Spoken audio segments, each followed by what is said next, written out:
Well, good evening and welcome to this week 5 of our Storybearer sessions. If you're tuning in for the first time tonight, then a massive welcome to you. We're really glad to have you with us. Hope you've had a good day. If you've joined us on other weeks, then again, our gratitude to you. We're really glad to have you back with us. And again, hope that things are going well for you in this lockdown moment that we're still in, albeit slightly eased at the moment. But my name's Rachel Heffer. I'm part of the Great Commission team at the Evangelical Alliance. And we'd love to know this evening where you're listening from, whether you are joining us for the first time or whether you're a regular, and do comment and share with us as we go on for about the next half hour or so. So welcome to you this evening. Absolutely. I'd love to welcome you as well. My name is Sian, and in these sessions, our heart is to look at how we can encourage one another to share our faith with our friends and our family, particularly in this season of coronavirus. Hopefully, these sessions will also provide you with some tools and some resources to do just that. So tonight we're focusing on the importance of really listening to each other's stories so that we can discern where perhaps people are at and then how we can connect them into the bigger story of God. So whether you're a really fearless evangelist or an absolute beginner and you just want some more confidence in sharing your story, tonight is for you. Absolutely. So this evening's slightly different in that you've got Sian and myself, and we'll be hosting you in this early part. But then, Sian, you're wearing 2 hats this evening, aren't you? We're going to switch between one to the other because Sian is also going to be our guest, because we wanted to really drill down in some of Sian's experience as well. And then we've got the wonderful Dez Johnston, who's joining us as Director of Alpha in Scotland, and he's going to be with us in just a few moments' time. So we're thrilled about that. But Sian, coming to you, you were with us last week, and we had the privilege of speaking to Miriam Swanson from over in Florida, and she was helping us there as we continue on our journey looking at the Storybearer book. Last week we were looking at the value of telling our story, weren't we? And Miriam was really encouraging, I think, for helping us to look at actually how sometimes so many of us are guilty of thinking that our stories are boring, they don't have value, and we certainly don't always have the confidence to try and find the nuggets to share. And she was really helpful in getting us to unpack that little by little, wasn't she, and connect those nuggets to other people. But what would you say? How did you find that? And for you personally, how have you learned over the years to value your own story or testimony? And in terms of telling it to anyone or having those opportunities, how have you learned to do that and made any ways of preparing yourself, I guess, for those moments over the years? Yeah, sure. I think a lot of Christians, perhaps myself included, thought that at one stage, you had to have led the most reckless, colourful life before you became a Christian for your story to be of any worth or in any way interesting. But that really demeans and understates what God has done in my life. Becoming a Christian hasn't just been life enhancing, it's been completely transformational. And so even I have a story to tell. There's a verse, isn't there, in Colossians chapter 1, which says that he has rescued us from the dominion of darkness and brought us in to the kingdom of the Son he loves. And that's no small, insignificant thing. So of course my testimony is valid and interesting. Did I write it down first? Did I have to kind of work it through? What is my story? Yeah, I did. And I can clearly remember both as a teenager and then at university being challenged to be able to tell my testimony in actually quite a concise way, maybe 30 seconds or a minute.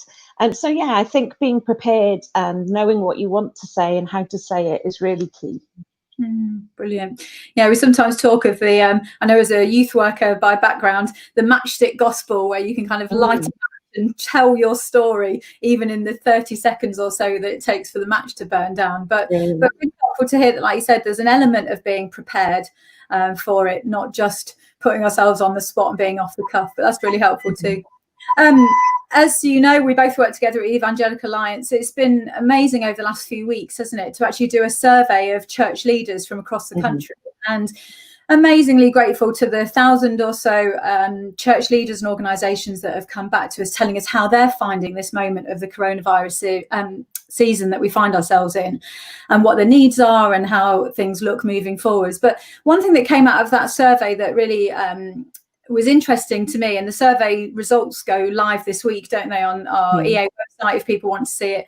But one thing was, it said that for churches gathering together and being really intentional, as you were just sharing, being decisive and intentional in how they actually give people the opportunity, albeit in an online service or group moment, that 7% of the people that responded said that where they were intentional in allowing the simple gospel to be explained, albeit that's a fairly low number of the churches that actually signed up to the survey, but actually out of that 7%, it said, didn't it, that they were 3 times more likely to have seen people who've responded to faith and come to know Jesus. Right. What do you make of that then, Sian? One, the fact that it's a relatively small number. Is there a challenge to us in that? But actually, for those who have given the opportunity for people to respond to something of God's story, what do you make of that? What does that tell us about, again, that element of being intentional or giving opportunity for response? I think there's a massive challenge to us all. But I think the data speaks for itself, doesn't it? You know, if providing people with the opportunity to respond to Jesus is what it takes, then come on, let's do exactly that. But obviously that relates specifically to church meetings online. So in terms of sharing with our friends, I want my friends to know the real me and not the edited version. So Jesus is who I think about most of the day. He's the one I want to talk about. And so I expect that he will come out in conversation with others, because that's the overflow of who I am. Otherwise, I am literally putting on a mask or being something that I'm not. But then, having shared how amazing and brilliant Jesus is, I think we need to not just be on the lookout for opportunities to share about him, but actually intentionally create opportunities to bring him into just the everyday situations of life. Absolutely. Yeah, maybe as we go on to talk later, actually, we'll pick up on that. And how do we go about creating those opportunities that are not manipulative and not manufactured, but actually, like I said, just a genuine overflow of great relationships and good friendships. So yeah, thanks for that. Just going back, and before we introduce Des in a few moments, just going back to, again, something that Miriam said last week, which I think struck me and you, I know, Sian. One thing that Miriam said, now that she's out in Florida and fairly newly married and so on, she said, looking back at the UK in this time, she had a real sense of FOMO, as she said, the fear of missing out of all that God was doing here in this nation across the UK. What do you sense that God is doing at this time? Because I don't know about you, or for those of you watching at home, actually, that was a real kind of goosebump moment of thinking, oh, okay, Miriam, that's a real challenge to us, actually, not only to make the most of the opportunity, but actually the fact that God is really at work here and the church is unifying and we're doing stuff in the community. What do you sense about that? Why is it a pivotal moment? What should we be doing? Where are you sensing God most at work at the moment? Yeah, I think Miriam really tapped into a Holy Spirit moment there. I mean, something inside of me just leapt, you know.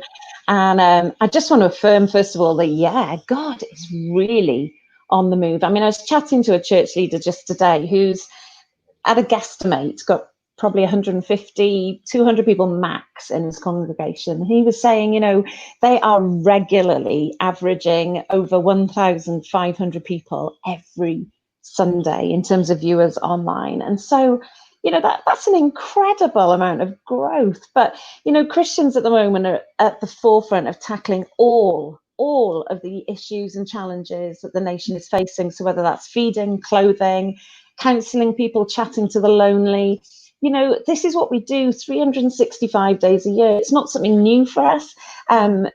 Loving people, loving our neighbour as ourselves, being Jesus' hands and feet in this nation isn't what we do. This is who we are. And I think people are really starting to respond to that. There's a mass of spiritual hunger at the moment. And even people on the corridors of power are really waking up and just saying, wow, what is the church doing? How is the church speaking into this? What are they doing in terms of that community and over here and in this part of, well, particularly Wales, where I am? So yeah, it feels like there is a real move of God happening. Absolutely. What about you, right? It's enough of me. Oh, well, I think for me, I agree. There's a real sense of hunger, isn't there? Also a fear of an awareness of our own mortality, and a fear of kind of what life's going to bring. And that, again, I think just makes people question, doesn't it? And ask, what is life really all about? And where am I going? You know, if the worst happens and so on. I think one thing that really struck me that somebody said in a meeting I was in online, of course, just a couple of weeks ago, was that the vision that they had, the wise man who said, or shared this prophetic image, I think, of a catapult, and that with a catapult you have to pull it back, don't you, and retreat almost to then advance, and you release the catapult, again, like any cheeky boy or girl who's got it in their hand, you know, for that matter. But there's a sense of, actually, we've all been called to retreat in this moment, especially in the earlier days of lockdown, and disseminating again what God's doing and how we're sensing him at work. But then almost that sense of anticipation of what will come when, like a catapult, we're released, and there's that accelerated growth. And that was really helpful to me as a prophetic sense of using the here and now, actually, in a critical time, to be really pushing out the word of God and using these opportunities, but actually great expectation, despite the devastating backdrop and the challenges, of course, of this awful virus and pandemic. But just trusting God with every bit of faithfulness as to what he will do, not just now too, but also for the future. So that was a helpful picture, I think, for me. Yeah, brilliant. Brilliant. But all of this leads us to, again, that sense of listening to God, doesn't it? People listening to us as the church, as you were just sharing. Great opportunity there as well of people collaborating together. But why don't we welcome our guest, Dez, as well, to come and join our conversation. Dez, here he is. Hey, Dez. Hey, how you doing? How are you this evening? Yeah, I'm doing really, really well. The kids are asleep. I'm in heaven. It's so good right now. So good. That's nice time of the evening. Bless you. Well, great. Thank you so much for joining us, Dez. As I said earlier to folks when you were off screen, that you're a director of Alpha in Scotland. Sure. We'd love to hear just a little bit from you. In this moment, Sian is also going to morph into our guest alongside you as well for this evening. But Dez, before we ask, or I pose both of you a few questions, tell us a bit about you. What has lockdown been like for you so far? And I guess joining in some of this question we were just talking around the UK, what are you seeing and sensing God doing, particularly in Scotland at this time? Yeah, well, firstly, thanks so much for having me here. It's so nice to be able to chat with you guys. But I think lockdown's been really interesting for me. My wife works for the NHS, she's a pharmacist, so she's frontline. I'm at home with the kids a lot of the time, so it's trying to strike a balance between working and being a dad. My kids are 3 and 1. So they need a lot of fun and attention. So making videos and stuff is good. But actually across Scotland, it's what you guys have been talking about. It's just such exciting news. There's numbers up everywhere. You know, there's just under 150 alphas running across Scotland right now, 1,500 across the UK. Wow. It's just unbelievable that, you know, so many people are checking into church, people that we never expected before are checking in and just seeing what church is. And actually there's a real beauty about doing it online. Like, you know, you don't need to park your car in the car park. You don't need to walk in the door. You don't need to deal with bad coffee.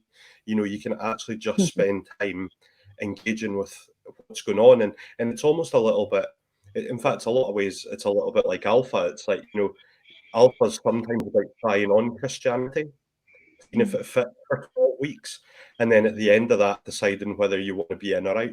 And actually, I think that's what a lot of people are doing online right now. You know, they're trying before they buy, so to speak. You know, and what an exciting opportunity to be a part of that, right? Absolutely. Yeah, absolutely. And Alpha, as we know, is just such an amazing tool, isn't it? And fascinating and thrilling to hear that so many people have not only been given the opportunity, but are engaging with it. Any good news story in particular that you would share with us as to where people are using Alpha really creatively, or in different contexts? What have you been hearing about that's really resonated with you or excited you? Yeah, so I have to be honest, I'm going to totally take this one for myself, if I may. I'm actually running an Alpha right now. So I used to be a Glasgow bouncer. I know it's hard to tell. I wasn't raised in a Christian home. But actually, I'm running an Alpha right now with 3 ex-Glasgow bouncers. And it's just amazing. Like, we're meeting late at night, because that's normally when we're all up. You know, we're just hanging out. And it's just a beautiful conversation to be having with people that I really care about. And people that are just on a different on a different journey in a lot of ways, you know. But there's just so many exciting stories from everywhere of people, you know, 10 a.m. coffee morning alpha, you know, people doing the weekend away as a box set, and just loads of innovation. And hey, we're all like a new startup right now, aren't we? We're all trying things we never thought we would have to do. Like, whoever thought this would be a thing, right? Like three faces on a Zoom call, essentially, you know, going out and live stream. But hey, that's where we're at right now, you know. Absolutely. I've been very struck by the fact that we are only trying to play catch up with a God who is incredibly creative at this time. Isn't it an amazing opportunity for just capturing these creative new ways of doing things that see people engaging differently? And brilliant to hear about your bouncer mates, like you said, late at night. But I'd love to pose a question to both of you. And Des, I'll come to you first if that's all right. But a question about almost exactly capturing that kind of moment, or other friendships that you could both think of. We're looking at this topic of listening, you know, with intentionality. We've talked a little about that already. When we encounter people, and we might have that heart for, of course, seeing our friends come to know Jesus and have that impact their lives, what would you say is important about taking those moments, not just to kind of fire the gospel at them, but how do we go about listening really well and tailoring our conversations to the exact person that you're speaking to, whether that is a friend who's a parent, who's a bouncer, or whoever? What's been your experience, Des, about how we use conversations carefully, I guess, to connect with where they're at? Yeah, I think you really covered it really well there, Rachel. It's literally about listening. You know, if you can find the place where you can actually sit and engage and be willing to enter into that space with people, like Phil nails it in his book, Story Bearer, which am I supposed to do this anytime I mention it? Please feel free. For Phil. But like, he actually mentions it in there that actually people want to feel important, and actually the only thing we can't make more of is time. And we should be spending that time with people that we really care about. And actually, is that not what Jesus did? Jesus sat down, take the woman at the well. He sat down and asked for a drink of water. He didn't come out with condemnation. He didn't come out with anything like that. He actually sat down and initiated a conversation. The same as Zacchaeus, the same with the disciples. It was all about, let's sit, let's spend time, let's get to know each other, and let's go on this journey together. And I think any of us can do that.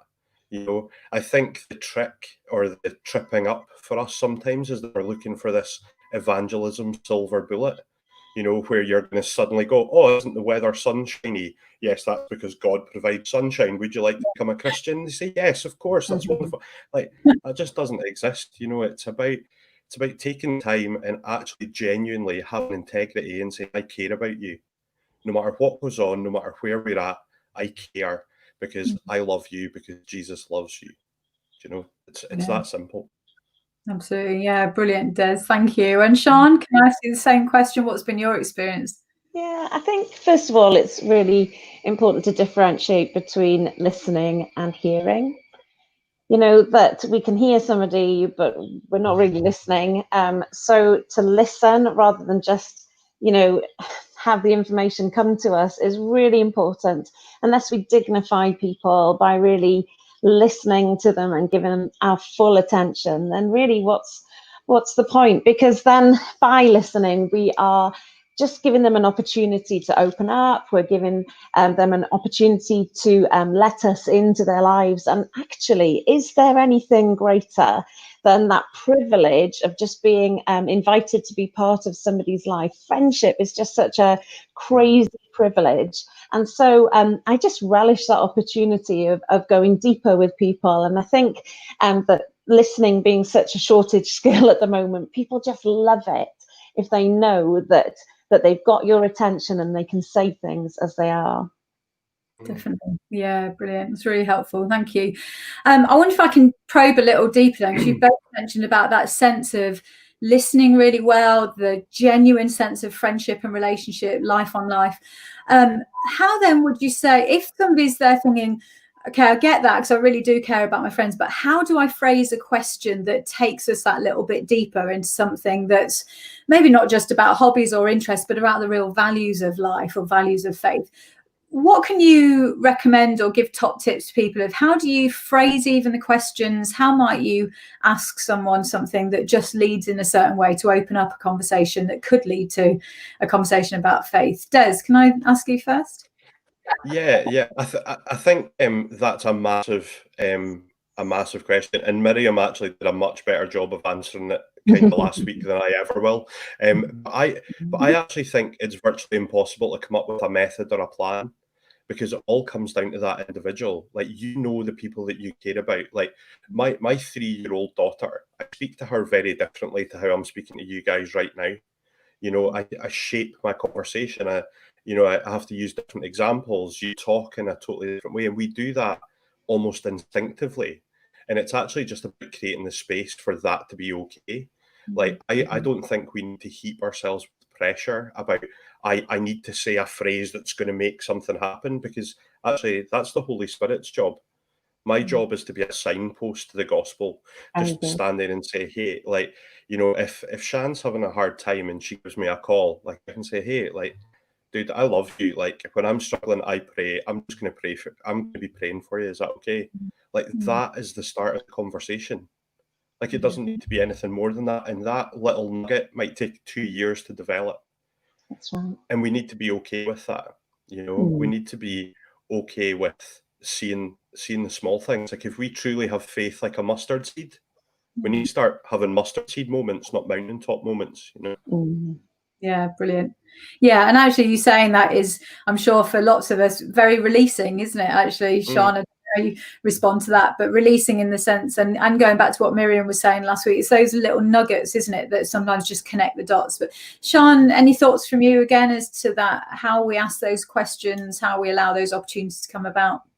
Yeah, sure. I think I'm just going to pick up on what you were saying, Des, about, you know, we don't talk in the same way to everybody. I've just, in the last 18 months, moved to South Wales from North Wales. I'd spent the majority of my life living up in North Wales. And so I've had to, now that I'm 5 hours away from home, so to speak, create a whole new set of friends, establish new support networks, all of that. And so then you actually start to look at yourself and you question, right, how am I going to acknowledge, first of all, in front of people that I am a Christian, etc., etc. And, you know, working for a Christian organization can be a bit of a conversation killer, especially actually the term evangelical. Some people have connotations attached to that. And so even with the local coffee shop, you know, they would start asking me, oh, you know, you're coming here regularly and what do you do, etc., etc. And I've just had to learn how to turn the question on its head. So I'm asking people what their perception is of a Christian, or what their perception of an evangelical is. So when I say that I work for a Christian organization and perhaps, you know, somebody pulls a face, I'm like, oh, you know, I wonder what's going on in their world. Why that face, or why is that awkward to them? And so I might ask them, you know, what does the word Christian mean to you then, if it causes that kind of reaction? And so it's become a lot more natural now, and they sort of ask me, you know, who have you been talking to this week, which is their way of saying, who have you been sharing Jesus with? But so then now I can just tell them stories, and again, it's an overflow. This is what I do, this is who I am. And so bless them, my local baristas quite often hear about Jesus in a very roundabout way. I think sometimes just turning the question on its head and saying, well, what does that mean to you? Allows people to be heard and listened to, more than just an open or closed question. Absolutely, yeah. And I think, Des, you mentioned earlier with the pointing to the story of the woman at the well, Jesus was the master of that, wasn't he? Of encountering people, not needing to say it all, when he would have been the master storyteller to connect people to God, and yet actually developing that art of asking questions. One question I'd ask of you is, so many of us, when we do sense an opportunity might be there to either ask a question back, there's a temptation almost to ask a question and be listening, but almost waiting to speak. How do we avoid that and really listen? Des, what would your insight on that be? How do we avoid just waiting to get our 2 pennies worth in, so to speak? Yeah, like, I think so. I became a Christian 12 years ago on an Alpha course. There was a lot of other things that happened, but ultimately the thing that always sticks with me as part of that journey was that no one tried to force an answer on me. No one tried to say, this is it, because actually that wouldn't have been the place for me. What happened was lots of people created a space for me to find my own answers and like helped me to hone my thinking and really shape what I was doing. So I would really say that you should never be trying to have that killer blow, like, you know, oh, I need to tell this person. Like, it's just about finding the space to allow that person to ask the questions that they need answered. And I think that just takes time. You know, we should never be in a rush to do these things. I think sometimes we could be like, oh, you know, I want to see this person saved right now. But if we truly believe that, you know, there's a right time for things and that Jesus is going to move and the Holy Spirit's going to do what the Holy Spirit does, we need to leave space for that. And we need to be willing to show that we have this integrity, the long-term aspect to things. You know, like I'm working with some young people that I first started working with 12 years ago, and 2 of them have came to faith.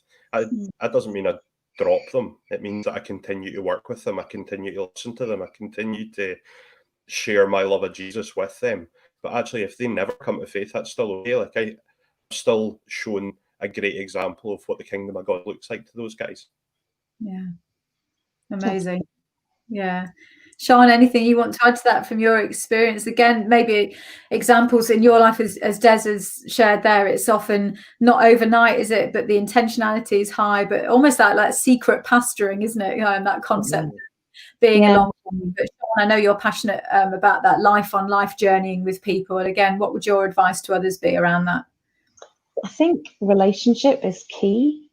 Let's get people in our homes. Let's get them eating around our dinner tables. Let's be doing regular coffees with people when we can.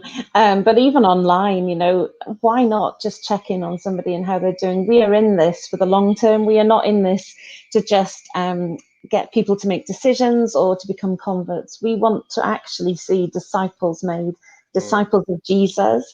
And so there is that element. Yeah, I really, really want you to be in my world, in my community, in my life. But actually, I'm also going to introduce you, because this is part of who I am. I'm going to introduce you to Jesus, and then the decision is up to you. And I will listen and I will journey with you and we'll try and do life together. But then the decision will be yours at the end of the day. Yeah, brilliant.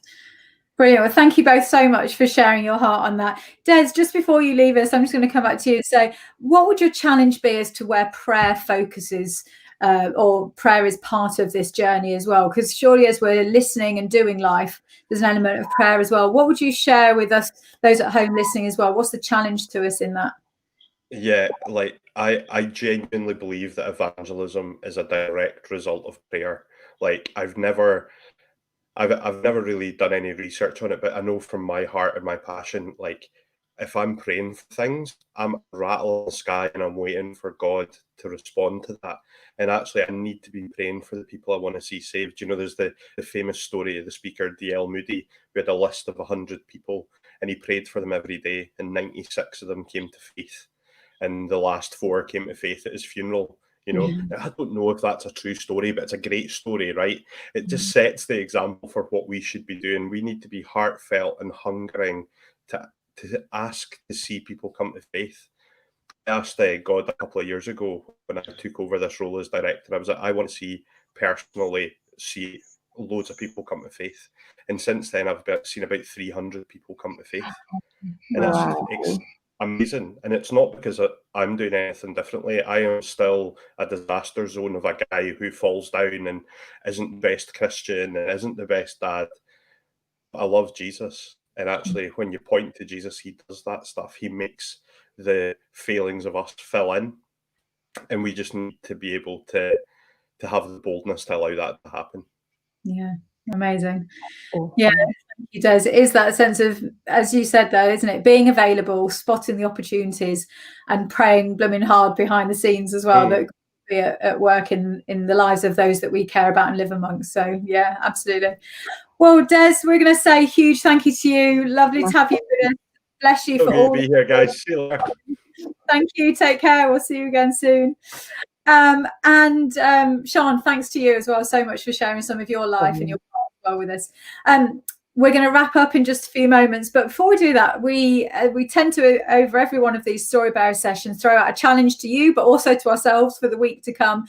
Do remember that if you've missed any of the other sessions, all of the Story Bearer sessions are on the Great Commission Facebook page, and you can catch up on those. But the challenge for this week, off the back of what both Sian and Dez have shared, is around this whole aspect of listening. And I challenge myself as much as I do you to say, actually, why don't we go into this coming week to be aware of the conversations that we have, mainly online maybe, or the person that you see in the street or over the garden fence or whatever it might be, but actually maybe be praying for those opportunities. And then when we discern that maybe those little opportunities might arise and you sense that nudge of God, the Holy Spirit in you, then maybe just take a moment, even as you're listening and as you're discerning what God might be saying, actually listen really intently. And maybe, as Sian was saying earlier, use those questions that you might throw back gently at them to be taking those conversations on a little bit further, and just see where God leads. And be amazed, as I was actually on a call even the other day, that a few people logged off. One friend was remaining, and it spiraled into this gentle but amazing conversation just about her life and anxiety and forgiveness and you name it. And it was just one that was totally unforeseen, but a real God moment. So our prayer would be with you to just be discerning, be listening, and seeing what God does with you in the next few days.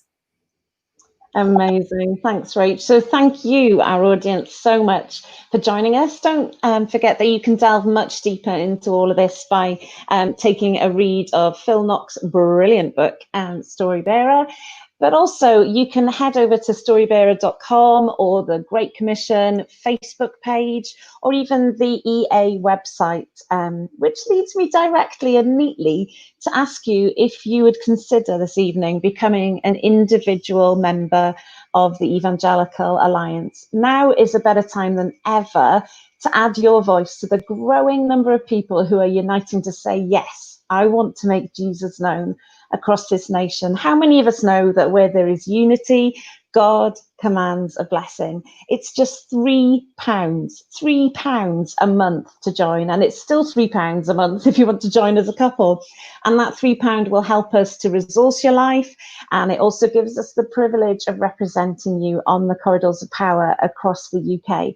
So if you can, why not finish off this evening by heading straight over to eauk.org/join us and sign up for individual membership. And if you do that this week, we will happily, joyfully send you a copy of Phil Knox's book, Story Bearer. So eauk.org/join us. Brilliant. Thank you, Sian. So finishing off, all that there is to tell you is about next week. We're thrilled next week to have two of our wonderful colleagues with us. We have the brilliant Jo Frost, Communications Director, and Peter Linus, our UK Director, joining us. And they'll be coming to help us explore the whole aspect of how we listen again, but listening to culture, looking at the world around us and discerning the times that we're in and the culture that we're in. So don't miss that. Come and join us then. It will be incredible, one not to be missed.